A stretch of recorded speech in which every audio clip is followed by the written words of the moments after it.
여러분 안녕하십니까? 우리나라가 코로나19 확산을 성공적으로 차단하면서 이른바 K-방역이 세계적으로 주목받고 있는데요. 앞으로의 세계 경제는 이 같은 비대면 스마트 관련 산업이 특히 급부상할 것이란 전망이 많습니다. 지역 기업들도 K-방역과 비대면 관련 산업으로 새로운 활로를 모색하고 있습니다. 정은주 기자가 오늘 첫 소식으로 전해드립니다. 가로 2m, 세로 5m 크기의 이동식 모듈형 객실입니다. 일반 객실과 다른 점은 옷장 속에 바이러스 감염 방지를 위한 음압기가 숨어 있다는 점으로 이른바 이동식 모듈형 음압 시설입니다. 이 옆에 있는 게 이게 UV 램프입니다. 헤파 필터를 통해서 이제 필터링이 된 다음에 그 이제 앞들이 밖으로 나가니까 그 배기가스가 나가니까 그 이제 클린에어가 나가는 거죠.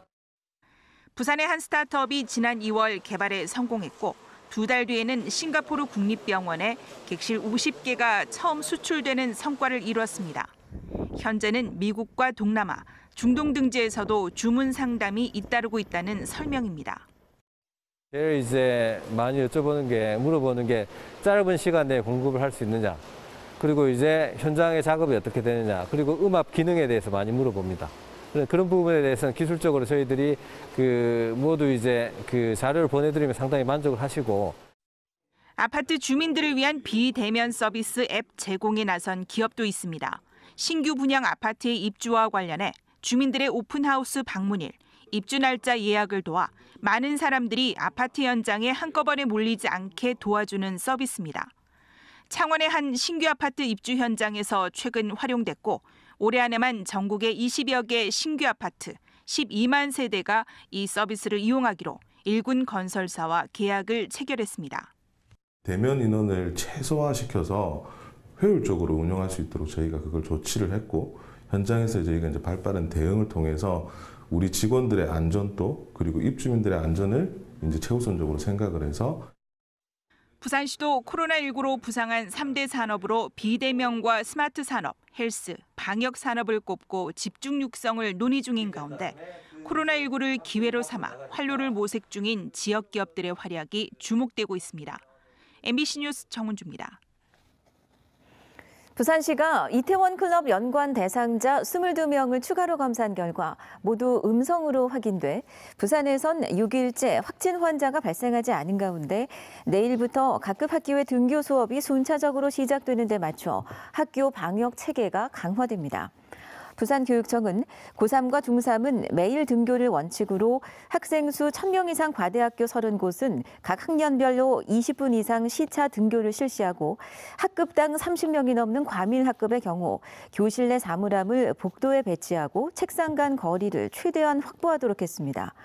또 5월 중 외부 교육 활동을 자제하고 입시 설명회를 유튜브를 통해 실시하는 한편 고등학교의 방과후 학교와 야간 자율학습도 등교 수업 이후 최소 일주일이 지난 후 코로나19 상황에 따라서 실시 여부를 결정하기로 했습니다. 노후 공동주택 화재의 사망 현황과 문제점, 이 시간을 통해 짚어보고 있는데요.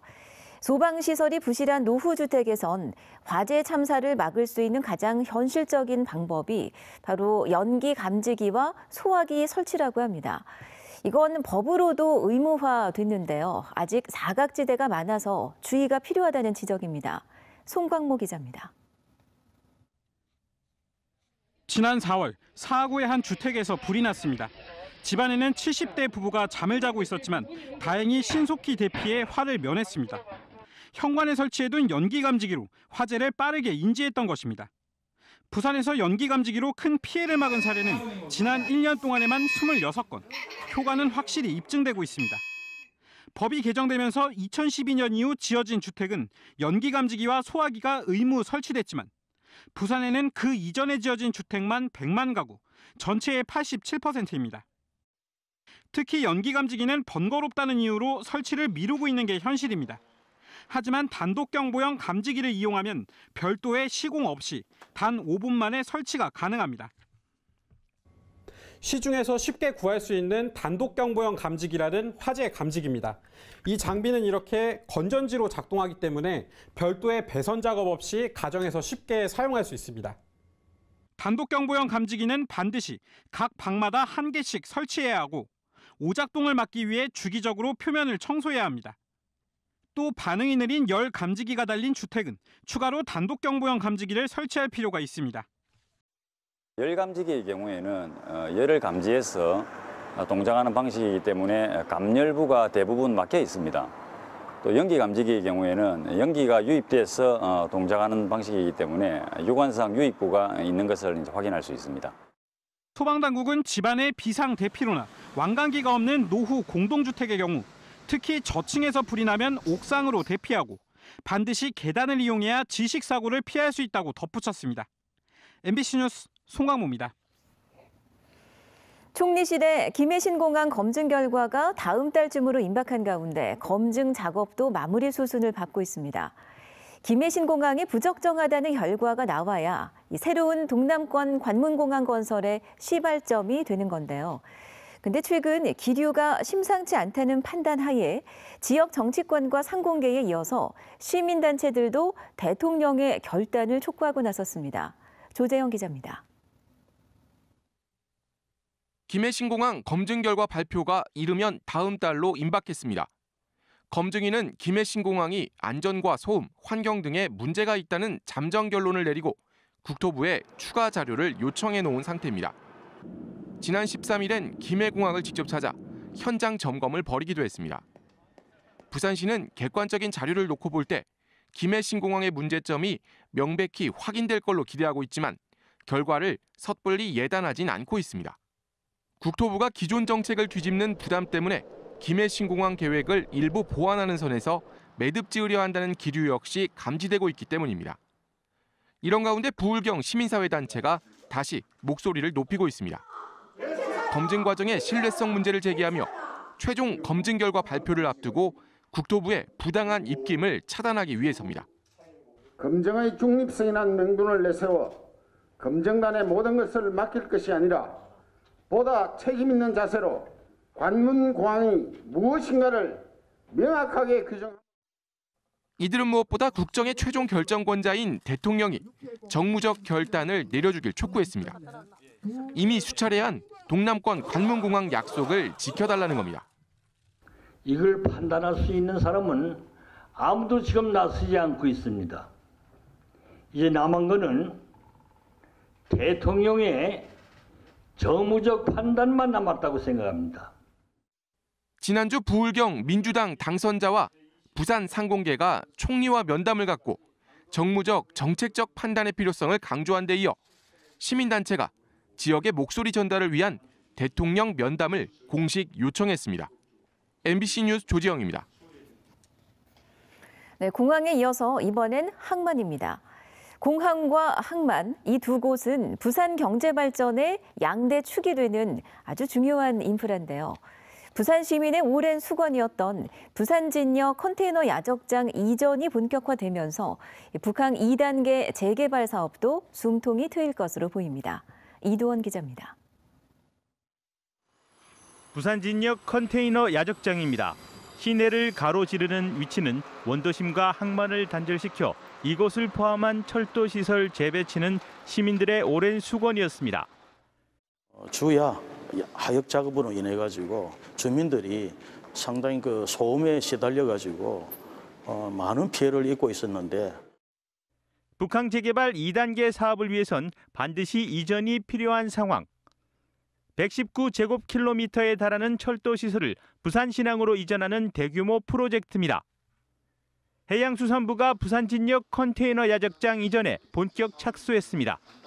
설계비 예산 30억 원을 확보해 실시 설계 용역에 돌입했는데 빠른 사업 추진을 위해 설계 기간도 석 달 단축해 시행할 계획입니다.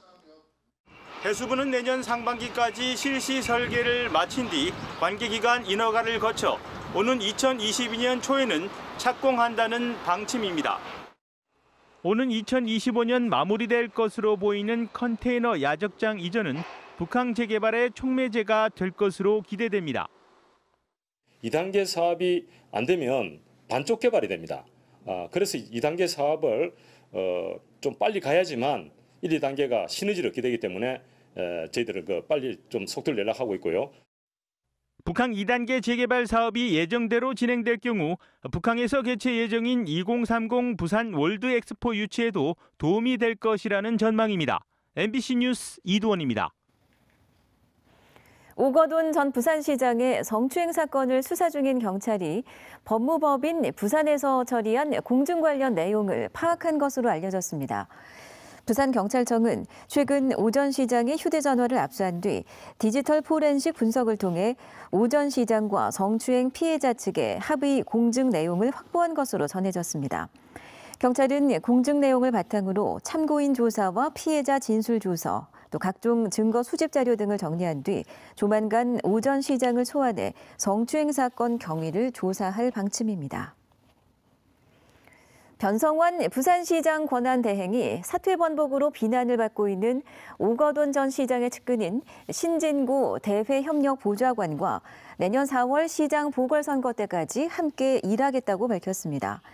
변 시장 권한대행은 미래통합당 시의원들과 만난 자리에서 신 보좌관이 오 전 시장의 성추행 사건과 관련해 과오가 있다는 경찰 조사 결과가 나오면 그때 책임을 묻겠다고 말했습니다. 신 보좌관은 오 전 시장 사퇴 이후 사직서를 냈다가 25일 만에 다시 복귀해 공무원 노조와 미래통합당에 반발을 사고 있습니다. 오늘 오후 2시 10분쯤 강서구 대저동의 한 유통단지 창고에서 원인이 밝혀지지 않은 불이 나 창고 일부와 주방용품 일부를 태운 뒤 40분 만에 진화됐습니다. 경찰과 소방당국은 창고 외부에 적재된 팔레트에서 불이 시작된 것으로 보고 정확한 원인을 조사 중입니다.